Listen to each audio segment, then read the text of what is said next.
Despite being dubbed one of the worst science fiction series of all time, The Starlost had a lot of potential. The show was originally conceived by acclaimed sci-fi author Harlan Ellison, and the pilot script even received a Writers Guild Award in 1974. But various problems that occurred during production gradually ruined Ellison's vision for the series. Originally, the show was to be filmed with a special effects camera system developed by Doug Trumbull called Magicam. The system comprised two cameras, the motion of which was controlled by servos. One camera would film actors against a blue screen, while the other would shoot a model background. The motion of both cameras was synchronized and scaled appropriately, allowing both the camera and the actors to move through model sets. The technology did not work reliably. In the end, simple blue screen effects were used, forcing static camera shots.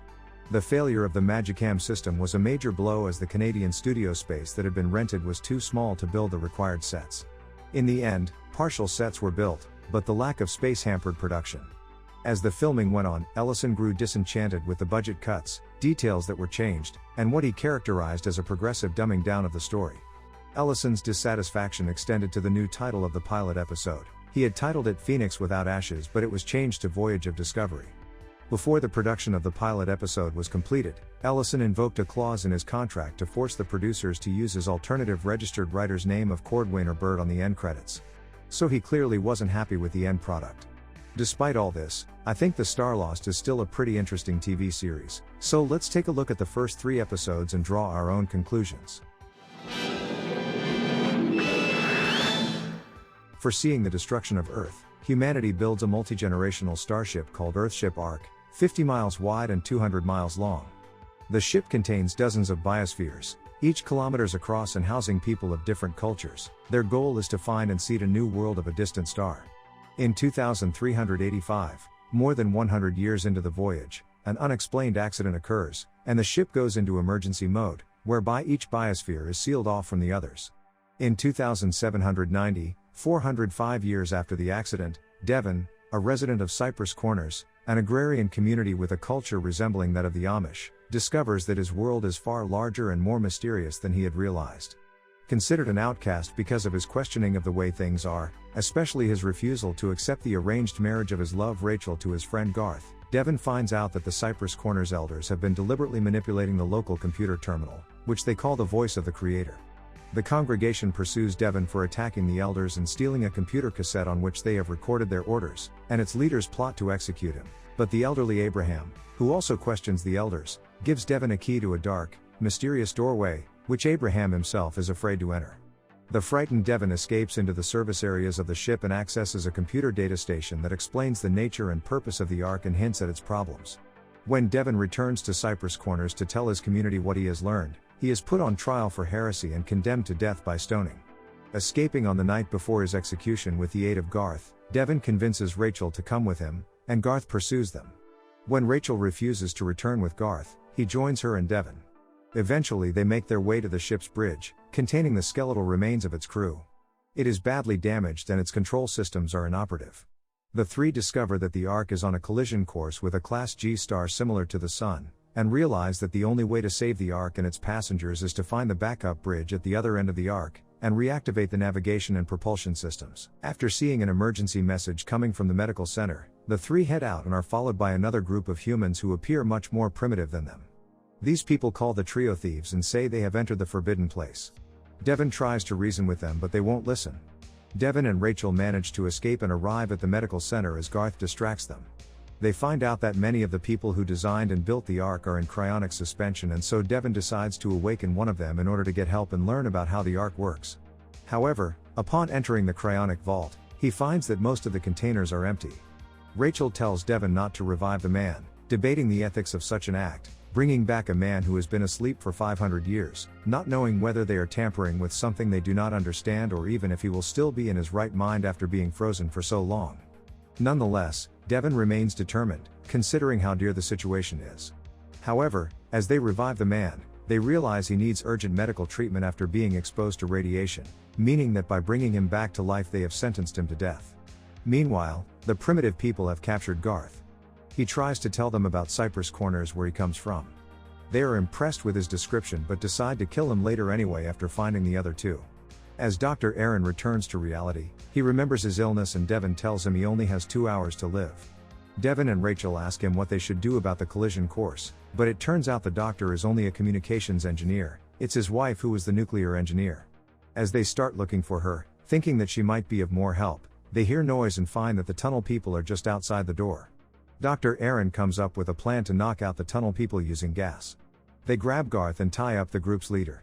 Meanwhile, Aaron asks the computer whether or not his wife was placed in cryonic suspension. He is shown a video message left to him by his wife. She explains that only one of them was permitted to be cryogenically preserved, and she chose him. She then gives him one last goodbye before the video ends.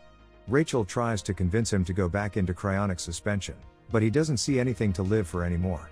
Meanwhile, Devin tries talking to the leader of the tunnel humans, wanting to explain that they are not enemies, but suddenly Dr. Aaron becomes very weak and the three carry him back to the vault. Before he is put back to sleep, Aaron tells them that some of the biospheres contain maps and books that may help them figure out what to do. As the tunnel people try to make their way in, the doctor also explains that they are probably descended from the vault security guards who lived isolated for hundreds of years. After the leader is accidentally hit with one of the arrows from Garth's crossbow, the three heal his wound and decides to become their friends, stopping his group from attacking them. Devin and the others then introduce the group to an empty dome where they may cultivate the earth and live a better life. The trio make their way into a strange, seemingly desolate area called Omicron, where they are confronted with a group of humans telling them that they have broken the curfew regulation. Non-military citizens are forbidden to go outside after 10 p.m. When the men see that Rachel is a woman, they suddenly look shocked and kneel down. They call her Calabra. The night patrol take the trio to their governor. When Devin tries to explain that they come from another place, the man dismisses the idea, saying that there is no other place and the supply tubes are contaminated with radiation.